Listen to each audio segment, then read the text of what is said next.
Mystery, history, cryptid creatures, and paranormal activities. This is the Creeps and Crawls Mystery Hour podcast, and I'm your host, Creeps. Today's episode is about Miss Clara Ann Weaver. Clara Ann Weaver was born June 23rd, 1898 in Waco, Texas, as one of 5 children to John Weaver and Anna Jackson.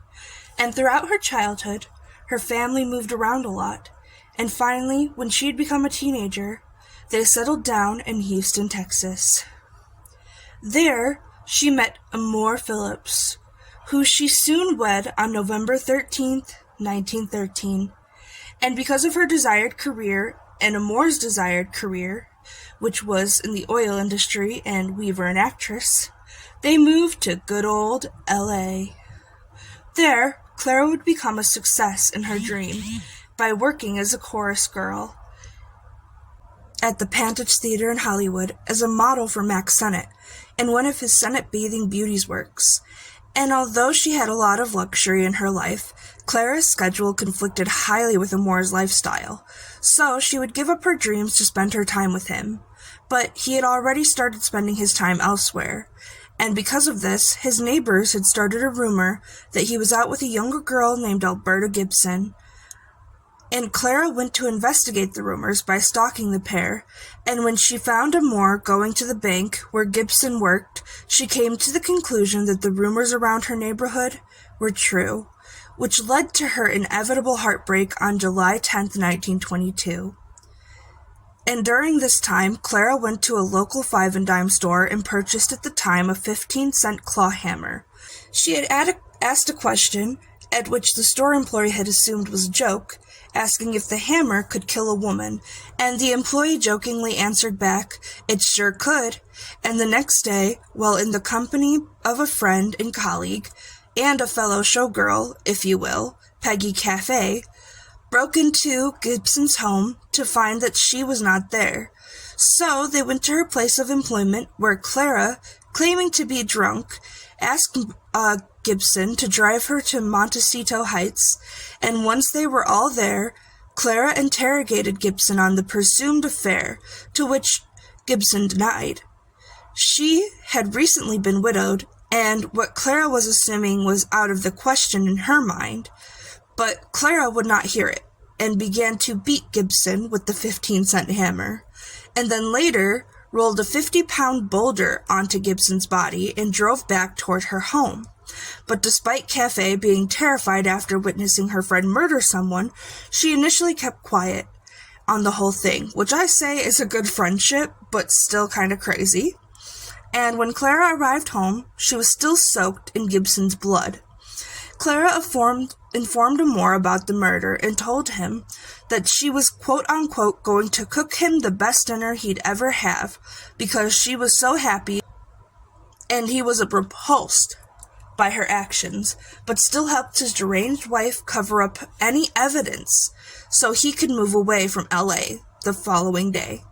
And after he sent his wife on a train to El Paso, Texas, he consulted his lawyer and informed LAPD on his wife's brutal murder.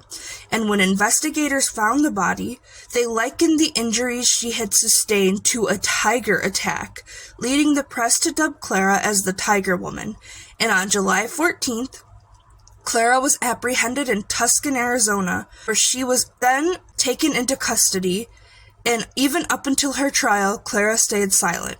And on September 17th, 1922, Clara finally took the stand, and her husband had hired an attorney by the name of Bert Harrington to handle his wife's defense, and the prosecution was led by Charles Fickle.